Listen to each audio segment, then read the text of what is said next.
अनुजा जी।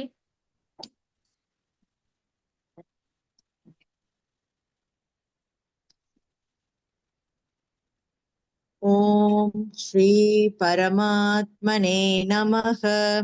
श्रीमद्भगवद गीता अथ त्रयोदशोऽध्यायः। श्री भगवानुवाच इदं शरीरं कौन्तेय क्षेत्रमेत्यभिधीयते एतद्यो वेति तं प्राहुः क्षेत्रज्ञ इति तद्वितः। क्षेत्रज्ञै चापि मां विद्धि सर्वक्षेत्रेषु भारत। क्षेत्रक्षेत्रज्ञयोर्ज्ञाने यत्तज्ज्ञानं मतं मम।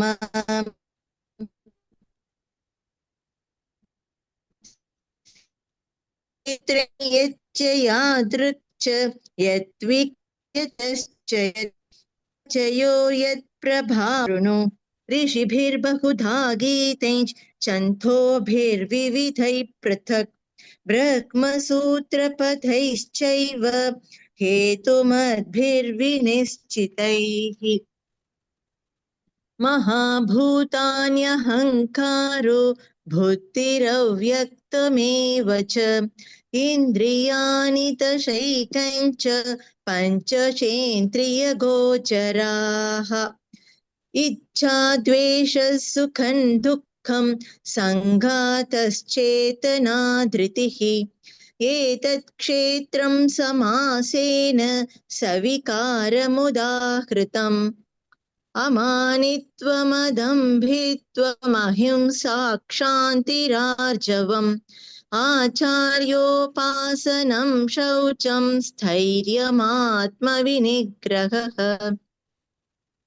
इन्द्रियार्थेषु वैराग्यमनहङ्कार एव च जन्म मृत्युजरा व्याधि दुःखदोषानुदर्शनम् असक्तिरनभिष्वङ्कः पुत्रधारगृहादिषु नित्यं च समचित्वत्वं निष्ठानिष्ठोपपत्तिषु मयि चानन्ययोगेन भक्तिरव्यभिचारिणी विविक्तदेशसेवित्वमरधिर्जनसंसदि अध्यात्मज्ञाननित्यत्वं तत्त्वज्ञानार्थदर्शनम् एतज्ज्ञानमिति प्रोक्तमज्ञाने यदतोऽन्यथा ज्ञेयं यत्तत् प्रवक्ष्यामि यज्ञात्वामृतमश्नुते अनादिमत्परं ब्रह्म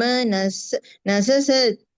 सदुच्यते सर्वतः पाणिपादं तत् सर्वतोक्षिशिरोमुखम् सर्वतश्रुतिमल्लोके सर्वमावृत्य तिष्ठ सर्वेन्द्रियविवर्जितम् असक्तं सर्वभृच्चैव निर्गुणं गुणभोक्तृच्च बहिरन्तश्च भूतानाम् अचरञ्चरमेव च सूक्ष्मत्वात् तद्विज्ञेयं दूरस्थं चान्तिके च तत् अविभक्तं च भूतेषु विभक्तमिव च स्थितं भूतभर्तृ च तज्ज्ञेयं ग्रसिष्णुप्रभविष्णु च ज्योतिषामपि तज्ज्योतिस्तमसः परमुच्यते ज्ञानं ज्ञेयं ज्ञानगम्यं हृदि सर्वस्य विष्ठितम्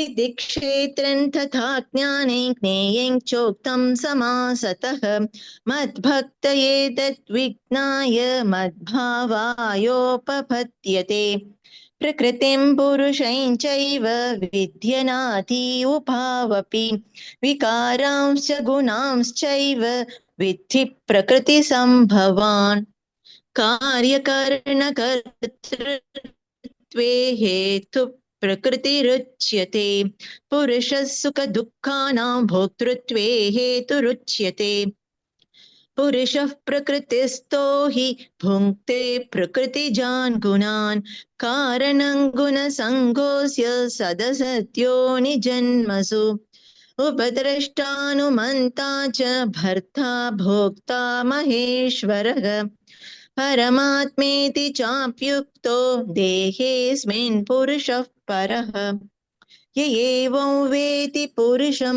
प्रकृतिं च गुणैः सह सर्वथा वर्तमानोऽपि न स भूयोऽभिजायते ध्यानेनात्मनि पश्यन्ति केचिदात्मानमात्मनाम् अन्ये साङ्ख्येन योगेन कर्मयोगेन चापरे अन्ये त्वेवमजानन्तः श्रुत्वान्येभ्य उपासते तेऽपि चातितरन्त्येव मृत्युं श्रुतिपरायणाः यावत् सञ्जायते किञ्चित् सत्त्वं स्थावरजङ्गमम् क्षेत्रक्षेत्रज्ञसंयोगात् तद्विद्धि भरतर्षभ समं सर्वेषु भूतेषु तिष्ठन्तं परमेश्वरं विनश्यत्स्व विनश्यन्ते यः पश्यति स पश्यति समं पश्यन् हि सर्वत्र समवस्थितमीश्वरं न हि नस्त्यात्मनात्मानं ततो याति परां गतिम् प्रकृत्यैव च कर्माणि क्रियमाणानि सर्वशः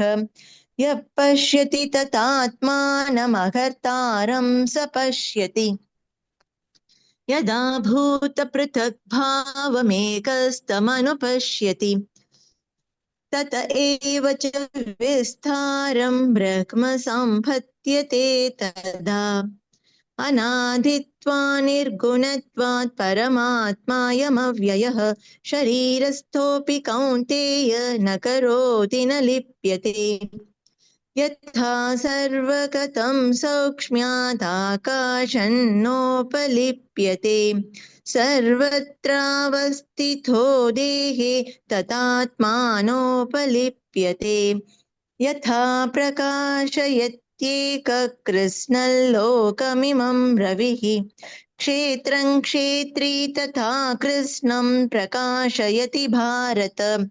क्षेत्रक्षेत्रज्ञयोरेवमन्तरं ज्ञानचक्षुषा भूतप्रकृतिमोक्षं च एविधुर्यान्ति ते परम् ॐ तत्सदिति श्रीमद्भगवद्गीतासु उपनिषत्सु ब्रह्मविद्यायां योगशास्त्रे श्रीकृष्णार्जुनसंवादे क्षेत्रक्षेत्रज्ञविभागयोगो नाम त्रयोदशोऽध्यायः ॐ श्रीकृष्णार्पणमस्तु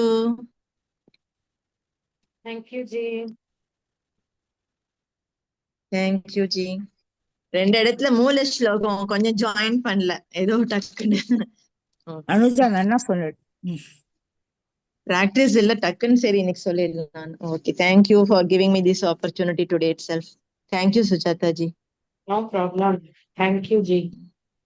விஜயலட்சுமி ஜி, நீங்க சொல்றீங்களா? இருக்குமா? 7 minutes ஆகுது, சொல்லிடுறீங்களா? 8 minutes ஆகுதாமா, சொல்றேன். ஓகே. ஓம் ஸ்ரீ பரமாத்மனே நமக. ஸ்ரீமத் பகவத்கீதா அத த்ரயோதசோऽध्यायः.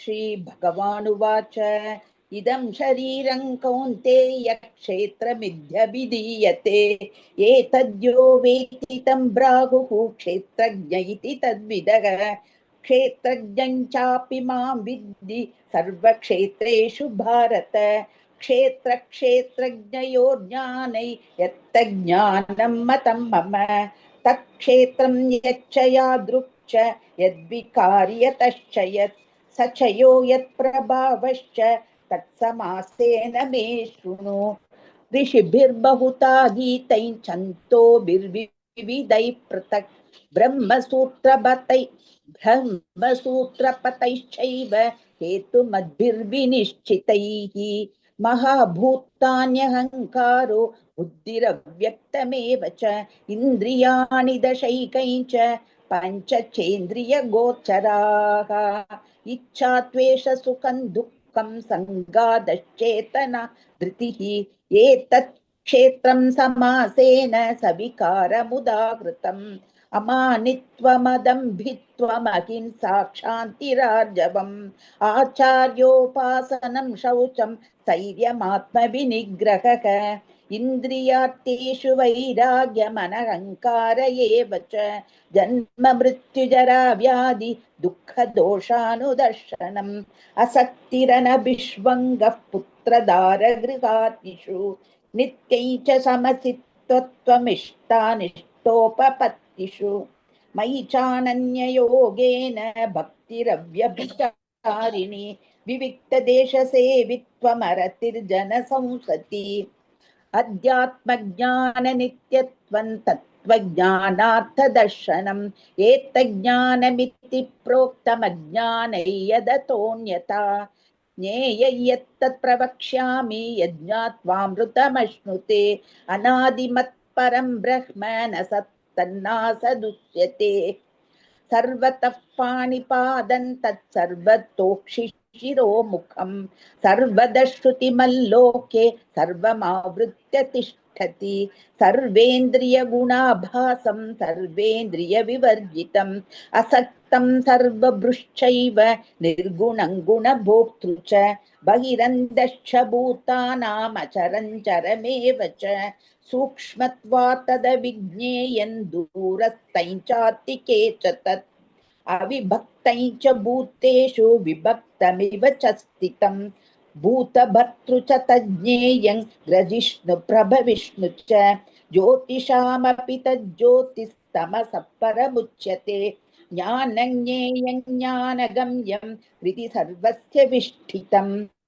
इति क्षेत्रं तथा ज्ञानं ज्ञेयं चोक्तं समासतः मद्भक्तये तद्विज्ञाय मद्भावायोपपद्यते प्रकृतिं पुरुषं चैव विद्यनादीवुभावपि विकारांश गुणां चैव विद्धि प्रकृतिसम्भवान् कार्यकरणकर्तृत्वे हेतुप्रकृतिरुच्यते पुरुष सुख दुःखानां भोक्तृत्वे हेतुरुच्यते पुरुष प्रकृतिस्थो हि भुङ्क्ते प्रकृतिजान् गुणान् कारणं गुणसङ्गोऽस्य सदसत्यो निजन्मसु उपद्रष्टानुमन्ता च भर्ता भोक्ता महेश्वरः परमात्मेति चाप्युक्तो देहेऽस्मिन् पुरुषः परः य एव वेत्ति पुरुषं प्रकृतिं च गुणैः सह सर्वथा वर्तमानोऽपि न स भूयोऽभिजायते ध्यानेनात्मनि पश्यन्ति केचिदात्मानमात्मना अन्ये साङ्ख्येन योगेन कर्मयोगेन चापरे अन्ये त्वेवमजानन्तः श्रुत्वान्येभ्य उपासते तेऽपि चातितरन्येव मृत्युं श्रुतिपरायणाः यावत् सञ्चायते किञ्चित् सत्त्वं स्थावरजङ्गमम् क्षेत्रक्षेत्रज्ञसंयोगात् तद्विद्धि भरदर्षभ समं सर्वेषु भूतेषु तिष्ठन्तं परमेश्वरं विनश्यस्व विनश्यन्तः यः पश्यति स पश्यति समं पश्यन् हि सर्वत्र समवस्थितमीश्वरं न हि नस्त्यात्मनात्मानं ततो याति परां गतिं प्रकृत्यैव च कर्माणि क्रियमाणानि सर्वशः यः पश्यति तथात्मानमकर्तारं स पश्यति यदा भूतपृथग्भावमेकस्तमनुपश्यति तत एव च विस्तारं ब्रह्म सम्पद्यते तदा अनादित्वा निर्गुणत्वात् परमात्मायमव्ययः शरीरस्थोऽपि कौन्तेय न करोति न लिप्यते यथा सर्वगतं संख्यात् आकाशन्नोपलिप्यते सर्वत्रावस्थितो देहे तथात्मानोपलिप्यते यथा प्रकाशयत्येकः कृत्स्नल् लोकमिमं रविः क्षेत्रं क्षेत्री तथा कृत्स्नं प्रकाशयति भारत क्षेत्रक्षेत्रज्ञयोरेवमन्तरैज्ञानचक्षुषा भूतप्रकृतिमोक्षं च ये विदुर्यान्ति ते परम् ॐ तत्सदिति श्रीमद्भगवद्गीतासु उपनिषत्सु सुब्रह्म विद्याया योगशास्त्रे श्री कृष्णार्जुन संवादे क्षेत्रज्ञ विभाग योगो नाम त्रयोदशोऽध्यायः। ओम श्री कृष्णार्पणमस्तु। जय Shri Thank Krishna. you, Ji. Jai Shri Krishna.